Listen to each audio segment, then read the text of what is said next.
I didn't mean to kiss Maya. I meant to confess a felony. It was 12:04 a.m., third floor of the journalism building, the glass-walled newsroom humming on fumes. She leaned over my laptop and said, "So, Ethan, are you the North Quad ghost?" And my brain, traitor that it is, chose flirting over fleeing. To be clear, North Quad ghost wasn't cute. It was the anonymous account dropping leaked emails about misused scholarship money and a rigged student council election. Whoever the ghost was, hi, it's me, had the dean sweating through his suits and student government ducking interviews. Maya wanted the story. I wanted Maya. We'd met freshman year in Intro to Ethics, which is funny now. Back then, she pulled her hair into a messy bun with a pen, called me Code Boy, and asked for coffee notes before every quiz. I kept her folder color-coded. She kept my heart rate permanently unstable. We're 20 and change. It's not subtle. This semester, my crush grew legs. We both worked late. Me in the CS lab, her in the campus newsroom. I'd pass her through the glass, headphones around her neck, eyeliner a little smudged, typing like she was trying to punch the truth out of the keyboard. Sometimes she'd look up and mouth, "Snack?" We split vending machine Pop-Tarts like peace treaties. The problem was Lucas Park. Student body VP, blazer guy, clean jawline, always just networking. He and Maya weren't official, but they were orbiting close. He'd swing by the newsroom with oat milk lattes and campaign smiles. Maya called him useful. I called him a glitch with teeth. I didn't decide to become the ghost. I tripped into it.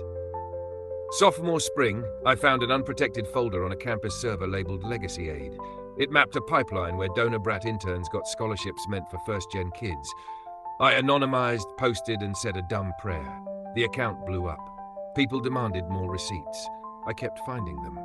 Maya's editor put her on the ghost beat. Our worlds overlapped. She started asking Code Boy questions. How would someone mask their IP inside campus Wi-Fi? What's the difference between a VPN and Tor? Hypothetically, could you track a ghost? I gave good answers and bad eye contact. Then that night, 12:04 a.m., newsroom, the fluorescent buzz playing therapist music. "So Ethan," she said, soft but sharp, "are you the North Quad ghost?" My cursor blinked on a draft email to an anonymous tip line that was, in fact, me. I should have lied. Instead, I said, "If I were, would that be a deal breaker, journalistically or personally?" Her eyes flicked to my screen, then back to me. "You know I can't date sources," she said, smile barely there. "But I can get coffee with students who help me understand sources." She lowered her voice. "And I can protect people who are actually doing the right thing." I didn't breathe. She tapped the desk. "Walk me home." Campus at that hour can be church quiet. We passed the library steps and a guy sleeping in a hoodie like a gargoyle. "I'm not saying you are," Maya said, hands in pockets. "But if you were the ghost, you'd be on the verge of something huge. Lucas said the dean's about to wipe a server." She glanced at me. "Tonight." I'd planted a script to mirror certain folders at 2 a.m. If the dean nuked files before then, everything vanished. "Who told Lucas?" I asked. She shrugged. "He's the VP. They tell him things so he doesn't go nuclear in student senate." I said, "Lucas doesn't go nuclear, he goes brunch." Her laugh was small and golden. We stopped at the lit path by the quad. She turned toward me. I wasn't expecting that. I'd planted a script to mirror certain folders at 2 a.m. If the dean nuked files before then, everything vanished. "Who told Lucas?" I asked. She shrugged. "He's the VP. They tell him things so he doesn't go nuclear in student senate." I said, "Lucas doesn't go nuclear, he goes brunch." Her laugh was small and golden. We stopped at the lit path by the quad. She turned toward me. "If someone were the ghost," she said, "and if they needed a way to mirror tonight, the newsroom has an off-campus node for the print server." She let it hang. "Strictly hypothetically." My pulse did parkour. "Hypothetically, that node would be perfect," she nodded. "Hypothetically, I left the side door unlatched." We looked at each other like we'd just asked the same dangerous question. "Maya," I said, "why are you helping?" She looked at the sky. "Because the story matters, and because I don't like bullies." We split. She toward her dorm, me toward the newsroom. I didn't run, but my walk had a speed boost. Inside, I jumped the terminal onto their VPN, piped my mirror script through a tunnel, checked the cron. 1:59 a.m. I watched the folder list populate, file names like tiny fireworks. "Come on, Simone." At 2:03 a.m., a new file hit, board call audio. My stomach dropped. It was a transcript from a call between the dean, a trustee, and someone labeled student liaison. Liaison's words, "We'll steer the paper, our guy Lucas can keep it soft." I stared. Lucas wasn't a glitch, he was malware. Footsteps in the hallway. I alt-tabbed, heartbeat banging. The door opened, not campus police, Maya. She held up 2 coffees like a truce flag. "I couldn't sleep," she said. "Also, I bribed the night editor with gummy bears." She saw my face. "You look like you saw a ghost." I spun the laptop. Worse, a politician. She read the transcript 3 times, jaw hardening. "He told me he was trying to protect my peace," she said, voice flat. "Said he didn't want me to get in trouble for poking the bear." She set the coffee down like it could shatter. "He's been running interference." "Don't publish yet," I said. "We need a clean chain of custody or they'll claim it's fake." She gave me a look. "You think I'm new?" Then softer. "Thank you for trusting me." My chest did something stupid. "I didn't," I started. She stepped closer. "You did," she said. "You showed me the thing you're not supposed to show anyone." We printed the transcript with timestamps. She photographed the terminal, the server path, my script ID cropped to hide my username. We drafted a verification plan. It felt like running downhill too fast. "Ethan," she said at one point, "you're shaking." I laughed once. "That's just my body doing jazz." At 3:14 a.m., I walked her back again. At her dorm door, she touched my sleeve. "If I were dating someone," she said, eyes searching, "and if he was secretly doing something brave and insane, I'd want him to know I'm on his team." I swallowed. "Hypothetically?" "Hypothetically," she said, then rose on toes and kissed my cheek. Static shot through my spine. By late morning, campus simmered. The student Senate group chat leaked, a screenshot of Lucas texting the dean's assistant, "Kill the ghost story or we'll cut the paper's budget next cycle." Maya's editor was furious and thrilled, a dangerous combo. He bumped her piece to lead. Lucas went, "Unavailable for comment." Lucas found me outside database systems. "Bro," he said, manic smile, clapping me too hard. "Tell your little reporter friend the grown-ups are handling this." My mouth went dry. "You mean you're handling it by throttling free press?" He blinked. "Cute. You think there's free anything without donors?" "That scholarship fund was for first-gen students," I said, "and you're laundering it into internships for people with headshots." He tilted his head. "You're very confident for a lab rat. Be careful who's watching your IP." It was a threat wrapped like advice. He walked off, still smiling. I wanted to throw a textbook at the back of his skull. That night, Maya texted, "Meet me at the roof of Montclair Hall." 10 p.m. Bring the good hoodie. The roof wasn't really allowed, except everyone acted like it was. The campus skyline looked like someone sprinkled Christmas lights on old stone. She was already there, hair down, wind messing with it. "You came," she said, like she hadn't been sure. We sat with our sneakers dangling over the edge like bad decisions. She leaned into my shoulder. "I talked to Lucas," she said. "He said if I run the story, the paper loses funding. He said I'd be the reason people get laid off." Her voice wobbled once, then steadied. "He's messing with my head. I hate that he's good at it." "We go bigger," I said. "Not just print. We live stream the audio during homecoming bonfire. 10,000 people, plus every phone out. No one can squash it because it'll already be everywhere." She stared at me. "Damn, code boy, when you plot, you plot." I shrugged. "I watch heist movies like they're TED Talks." We laid out a plan. She'd schedule a live student safety PSA and then drop the file midstream. I'd route a backup stream through a dummy club account in case they cut the papers. We'd coordinate with 2 professors we trusted to confirm the transcript's authenticity on the spot. "We need receipts on receipts," Maya said. "Say less," I said. Then the tender part. We talked about us, soft and sideways, like you hold a soap bubble. She told me her mom worked double shifts to keep her here. I told her my older brother flamed out of college and it lit a weird fire under me. We admitted we both felt like temporary guests in rooms with rules we didn't write. She angled toward me. "For the record," she whispered, "I wanted to kiss you last night, not your cheek." I forgot how lungs work. "I wanted that too," I said. "But also I was processing crimes." She grinned. "Fair." Then she kissed me, real and unambiguous, and some quiet, stubborn part of me finally unclenched. Homecoming arrived in a blur of face paint and alumni in nostalgic sweatshirts.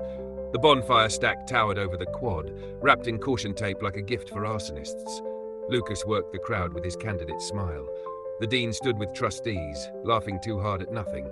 Maya squeezed my hand inside my sleeve. "You ready?" "No," I said, "but yes." At 8:57 p.m., the student TV crew cut to Maya at the mic. "We're starting with a quick PSA," she said, voice steady as a drum. "Transparency keeps us safe." On my phone, I cued the backup stream. Lucas, 50 feet away, looked confused, then suspicious. The dean's assistant spoke into a walkie, face blanching. "Tonight," Maya said, "we're playing audio from a call about your student paper and your student money." She hit play. The crowd noise dropped like a curtain. The dean's voice came thin and ugly through the speakers. "If the paper pushes this, we reconsider funding." The trustee: "We control the brand." The liaison: "Lucas, clear as daylight. I'll keep the reporter close." The quad detonated. Boos. Gasps. Someone yelled, "Shame!" Someone else, "Lawyer." Phones lifted like a forest. The dean moved toward the stage. The audio cut for a second. My backup stream whirred to life. The file kept playing. Maya lifted the second mic. "If you shut one student voice, 1,000 others hit record. That's how this works." Lucas barreled up the steps. "You're making a mistake," he hissed into Maya's ear, forgetting his mic was live. "You're done here." The crowd heard it and roared. I stepped between them, not thinking exactly. Lucas glared at me like I'd broken the world's prettiest mirror. "Who are you?" he asked, and I said, stupidly honest, "The guy who's not afraid of you." Campus police appeared at the edge of the stage, confused by the scale of the PR disaster. The dean shouted about context and misinterpretation. A professor grabbed the mic and said, "We've reviewed the file's metadata. It's authentic." The bonfire finally lit, flung sparks into the night like punctuation. The truth was out, flaming and bright. By midnight, the story trended citywide. The board announced an emergency review. The paper's Venmo dinged with donations. Lucas resigned, pending investigation. The dean took a medical leave. Maya filed her piece at 2 a.m., hands shaking, eyes luminous. We sat on the newsroom floor, backs against old filing cabinets labeled 2003. She pressed her forehead to mine. "You did it," she whispered. "No," I said, brushing her hair back. "We did." Then the part I owed her. "I'm the ghost." I said it small, like a confession in a confessional you don't believe in. Her eyes softened, not shocked, not angry, just sad for the weight I'd been carrying.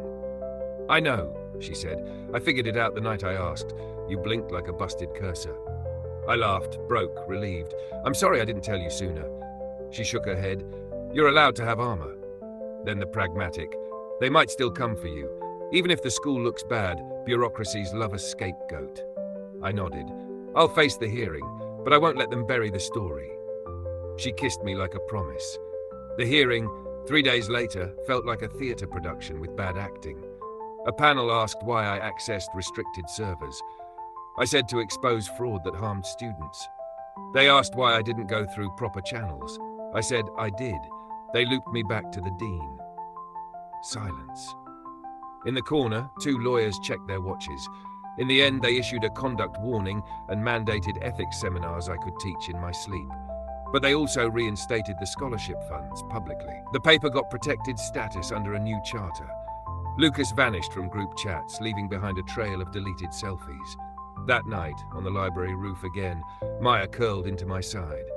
"So," she murmured, teasing, "was it the felony or the kiss that kicked this off?"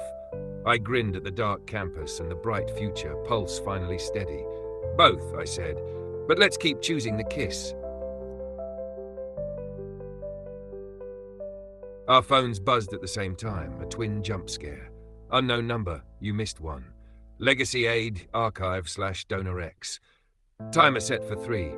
Hope you backed up. A friend. I stared at Maya. "A friend," she exhaled. Cool, normal. New friend just casually schedules a digital arson." We sprinted to the newsroom, shoulder to shoulder.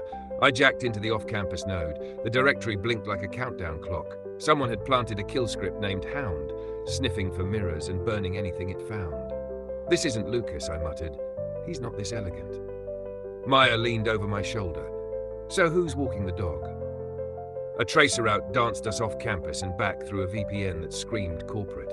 The endpoint resolved to a suite downtown leased by Cedar Strategies LLC. Quick search, Public filings. Cedar's registered agent was the trustee's son. Maya's mouth went thin. So the donors outsourced their mess. I swallowed and brought a flamethrower. We needed proof that would survive court, not just Twitter. Paper trail, not vibes. The system logs showed Hound had been deployed from the Advancement Office's network closet, our own campus, via machine labeled AVDMNT SEC-01. There's your smoking server, Maya said, but it's badge locked and watched by Reception Dragon. Next day, we went in clean. Maya wore her "I'm definitely supposed to be here" blazer. I carried a tool roll that looked like a lunchbox. She distracted the Dragon with a fabricated appointment. Print server firmware audit. We were bumped from last week, wild, while I slipped into the closet behind a facilities guy. 3 minutes, heart in my throat. I cloned the logs, photographed ports, and found a sticky note with a password like a cry for help. Carver, 2024. Carver? Maya asked when we regrouped in the stairwell, adrenaline making us grin like thieves. I nodded. Chief Information Officer Carver, the guy who testified at my hearing about proper channels. My ribs went cold. He's the one walking Hound. Maya pressed her lips together, then we go over him. We took it to Professor Nadir, the one who'd vouched metadata at the bonfire. He closed his door, listened, didn't blink when we said Cedar Strategies. You're out of campus league now, he said, voice calm like an ER doc. I will escrow this with the state AG's office. You, he pointed at both of us, do not poke Carver directly. He'll make you the problem. That night we decompressed at the 24-hour diner off Maple, the one with sticky menus and coffee that tastes like ambition. Maya tore her muffin into moons. I hate that I'm scared, she said, eyes on the chrome napkin holder. I slid my hand across the formica. I'm terrified, I said. I just choose you plus terrified over quiet plus wrong. She smiled without looking up. Be brave with me, code boy. I hooked our pinkies like a contract. Lucas texted at 11:12 p.m. We were pawns. Carver will burn you. I have emails. Neutral ground, noon, student union. No press. Maya arched a brow. Trap? Absolutely, I said. But if he's flipping, we take the parachute. We chose the union atrium. Loud, public. Too many witnesses for drama. Lucas showed with chapped hands and no blazer like he'd shed a snakeskin. He slid a USB across the table, kept his eyes on the fountain. Carver told me to keep the reporter close, he said, voice flat. He also greenlit surveillance on you, Maya, keystroke monitors on newsroom terminals. I'm done. Maya's jaw touched concrete. I pocketed the drive. You're buying yourself a softer landing. He didn't argue. I like landing. The board scheduled a community accountability forum. We came armed, emails from Carver to Cedar, execute Hound at 2:55, invoices for reputation management, a memo mislabeling first-gen funds as flexible donor engagement. Carver arrived with a lawyer whose tie cost a semester. Before he could spin, Professor Nadir stepped up with a letterhead that made the room hush. Subpoena, Office of the Attorney General. Carver's mouth moved without sound. The lawyer touched his elbow. Exit, stage right. After, outside under brittle autumn light, the campus felt like it had lungs again. The paper's donation ticker hiccuped upward. Students hugged people they usually subtweeted.